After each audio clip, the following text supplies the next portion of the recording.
Good morning बच्चों। आपका पहला चैप्टर स्वास्थ्य रक्षा पढ़ रहे हैं। इस अभ्यास में आपको पिछले वीडियो में ही बताया गया था कि हमें अच्छे स्वास्थ्य के लिए किन किन नियमों का पालन करना चाहिए और किन किन चीज़ों को अवॉइड करना चाहिए।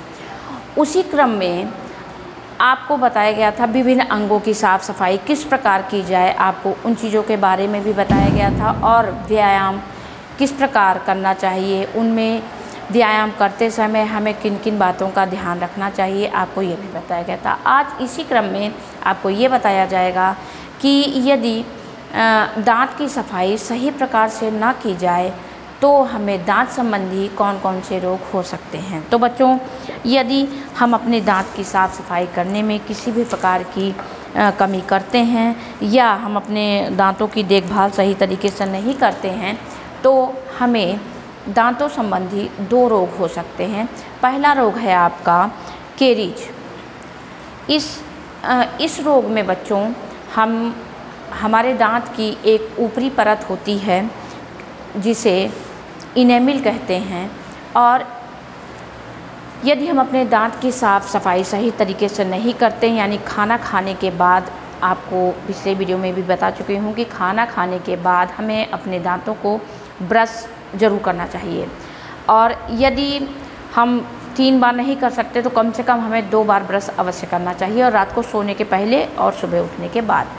तो जब हम अपना भोजन करते हैं बच्चों, तो भोजन के कण हमारी दांतों में और मसूड़ों के बीच फंस जाते हैं और फंसकर ये सड़ने लगते हैं, और सड़कर एक प्रकार का एसिड बनाते हैं जो हमारे दांतों की ऊपरी परत पर जम जाते हैं, और दांत की जो ऊपरी परत होती है उसे इनेमिल कहते हैं, उसे ये नष्ट कर देते हैं, और इस प्रकार हमारे दांतों की चमक कम हो जाती है और धीरे धीरे हमारे दांतों में दर्द होता है, और अधिक गर्म वस्तुएं या अधिक ठंडी वस्तुएं खाने पर हमारे दांतों में झंझनाहट होती है, दर्द होता है।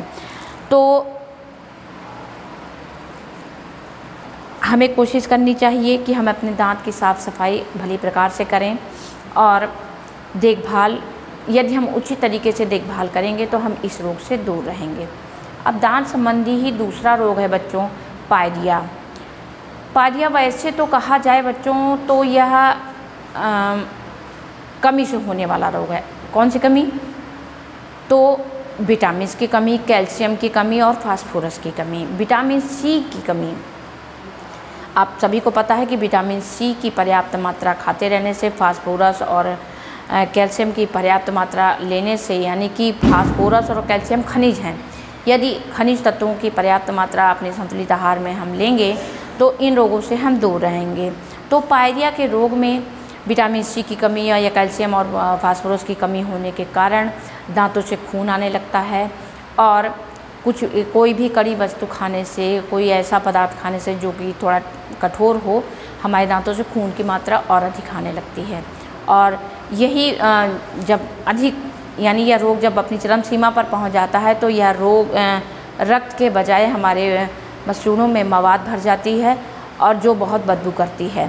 तो इस रोग से बचने के लिए हमें अपने भोजन में कैल्शियम, फास्फोरस और विटामिन सी की पर्याप्त मात्रा लेनी चाहिए,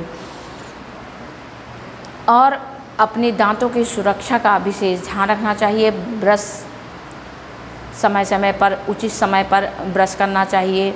दांतों को किसी नुकीली चीज़ से कभी भी नहीं साफ़ करना चाहिए, और दातून का उपयोग करना चाहिए। जो भी आपको ब्रश सही लगे, दातून सही लगे, आप उससे कीजिए, लेकिन दांतों की साफ़ सफाई का विशेष ध्यान रखिए। तो बच्चों, आज के वीडियो में आपको बताया गया कि दांत संबंधी 2 रोग होते हैं, एक पायरिया और एक कैरीज।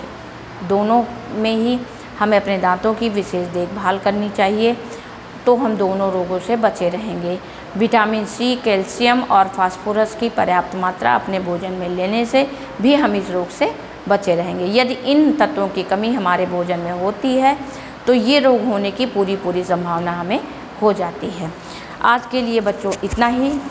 आगे का आपको नेक्स्ट वीडियो में पढ़ाया जाएगा। Thank you.